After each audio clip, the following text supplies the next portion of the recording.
Bazaar, a name that became a synonym for a massacre. 10 souls erased in a way that defied every law of nature and crime. They say the truth is buried in the details, but in this case, the details were too gruesome to believe. It was December 2005. In the quiet village of Shams Ed-deen, Abu Bakr Abdel-Majid was walking to the dawn prayer just like he did every single day. He was waiting for his brother Taha. They had a ritual: pray together, then have breakfast at their mother's house before starting work. But that morning, Taha didn't show up. Abu Bakr felt a cold chill that had nothing to do with the winter air. He walked to his mother's house. The lights were off. The silence was absolute. He used his own key to open the door. The smell of iron and crimson evidence hit him first. His mother was lying there, her abdomen opened, her story ended. He collapsed, calling for Taha.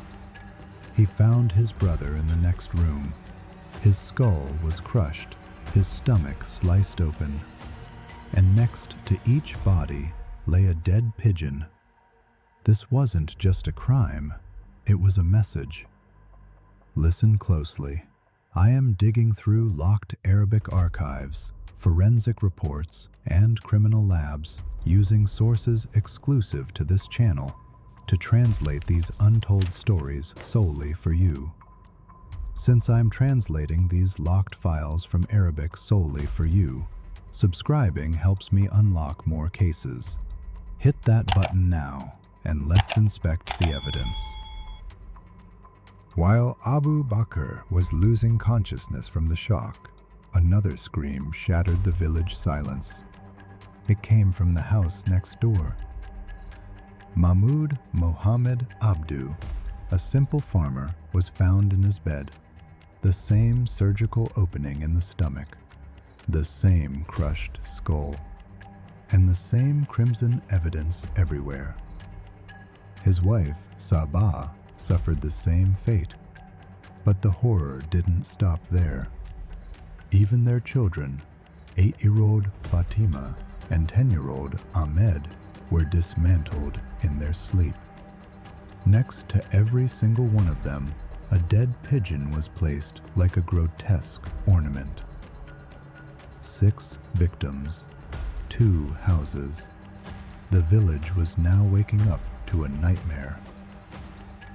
In the midst of the chaos, a middle school student named Muhammad Yahya was walking home. He had spent the night at his grandmother's house and was returning to grab his books for school. He saw the crowds. He heard the whispers about people being liquidated. He didn't understand yet. He reached his door and knocked. No answer. He used his key. Inside, his world ended. His father, Professor Yahya, and his mother, Nemat, were lying in a lake of crimson evidence. Then he saw his baby siblings. Muhammad, only 3 years old, and Asma, a baby of only 1 year. All of them dismantled. All of them with a pigeon by their side. 10 victims, 3 families. The entire village of Shams Ed-deen was now under siege by an invisible monster. The police arrived to a scene that defied logic. The investigators noted that the male victims had male pigeons next to them, and female victims had female pigeons. This led the villagers to believe in sorcery, that these 10 souls were sacrifices for a demonic ritual to find buried pharaonic treasures. But the forensic report told a different story. The skulls were crushed with a heavy, broad metallic tool, likely a butcher's cleaver. But the openings in the abdomens and the removal of certain parts were done with a small, razor-sharp surgical blade, a suture blade. This required medical expertise. This required the hand of a surgeon, not a frantic ritualist. The investigators were facing a team of at least 5 professionals who moved with total silence through 3 locked houses. They came through the roofs like ghosts. Then came the story of the Black Ambulance. Witnesses claimed that a week before the massacre, a dark ambulance visited the village. The people inside claimed they were from the Ministry of Health, taking blood samples. After they left, strange marks were found on certain doors, the same 3 houses that were eventually liquidated. When the police contacted the ministry, they denied ever sending a vehicle. Was this a professional organ trafficking syndicate marking their targets? Panic turned into a hallucinogen. The government needed a name, and they needed it fast. 5 days later, the authorities held a press conference. They announced they had caught the perpetrator.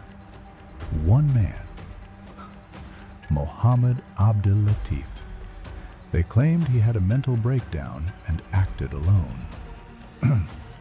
They released a full confession where he allegedly admitted to scaling the roofs, entering the homes, and performing these complex surgical extractions by himself. Most of the country was relieved, but the experts were silent.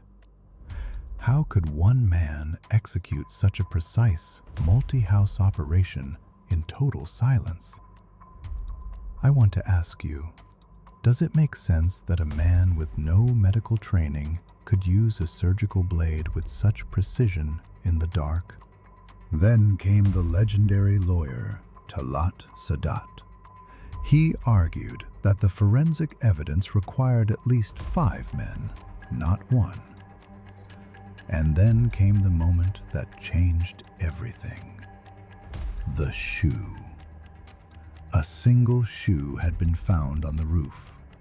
The police claimed it belonged to Mohammed, size 42. In the middle of the trial, Sadat forced a Cinderella moment. He asked the judge to let Mohammed try on the shoe. Mohammed struggled. He pushed. He panted. It wouldn't fit. Mohammed's foot was a size 45. The shoe was a size 42. You can beat a confession out of a man, but you cannot change the size of a bone. The court acquitted Mohammed. He walked free, but had to flee to the Emirates to survive.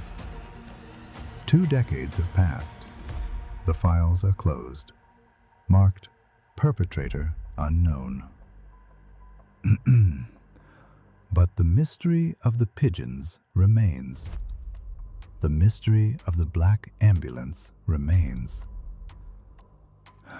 Did the real butchers ever leave the village? Or are they still there, watching the sugarcane fields, wearing shoes that actually fit? Tell me in the comments, do you believe this was a ritual for treasure, or a professional liquidation protected by powerful shadows? Justice was served here, but the files are full of cases where the guilty walked free.